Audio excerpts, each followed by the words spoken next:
Introducing the 2022-2 Schrödinger release.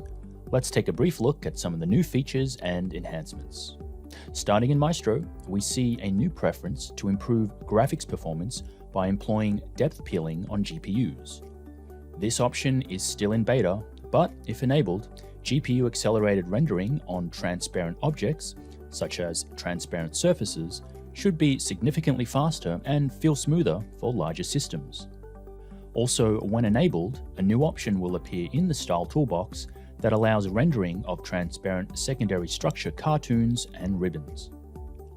The transparency can be applied to all ribbons or only on selected atoms. Elsewhere in Maestro, we see an updated presets menu, which includes a new item, Binding Mode Comparison.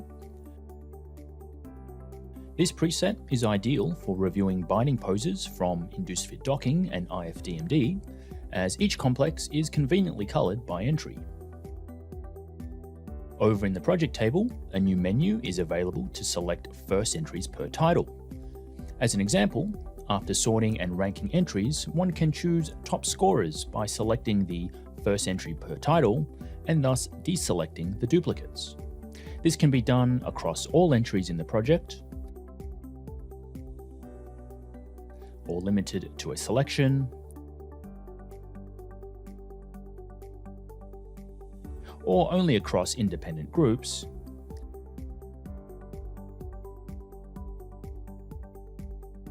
or within their subgroups.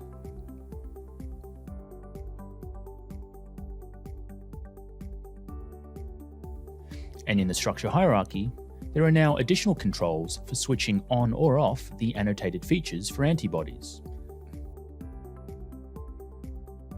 as well as applying different antibody annotations. And speaking of antibodies, among the Applications and Tasks panels, we have a new Antibody Structure Prediction panel with improved antibody detection, alignment, and framework search protocols.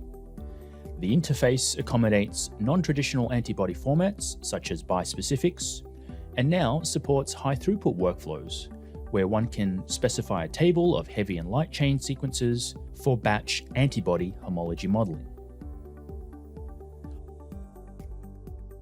Over in the IFDMD panel, we see an improved design that allows for a broader range of targets and ligands. It now supports covalent docking,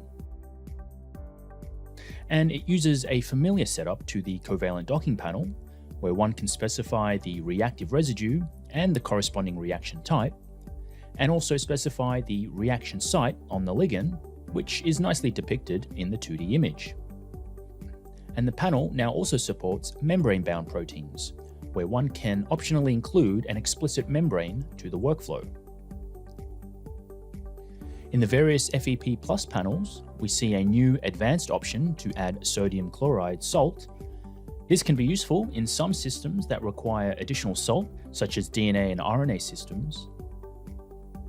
And now users can analyze results of solubility FEP simulations using the full-featured perturbation report panel. In the Jaguar QM panels, we see the support of analytic or pseudospectral RIMP2 energies, gradients, and second derivatives. The corresponding basis sets are conveniently organized in a new RIMP2 compatible filter. In the Ligand Designer, we now have finer control over ligand growth space selection, making it easier to select complete growth space regions of the pocket. In the Multiple Sequence Viewer and Editor, one can easily zoom to selected branches in the dendrogram. Over in pharmacophore modeling, users can now optionally hide hypothesis feature labels. And finally, this release introduces a new simple panel for computing some 160 protein-specific descriptors based on sequence, structure, and surface features, which can be used in liability predictions. This is just an overview of the 2022-2 Schrödinger release. As always, for the complete list and to learn more, visit schrodinger.com/new features.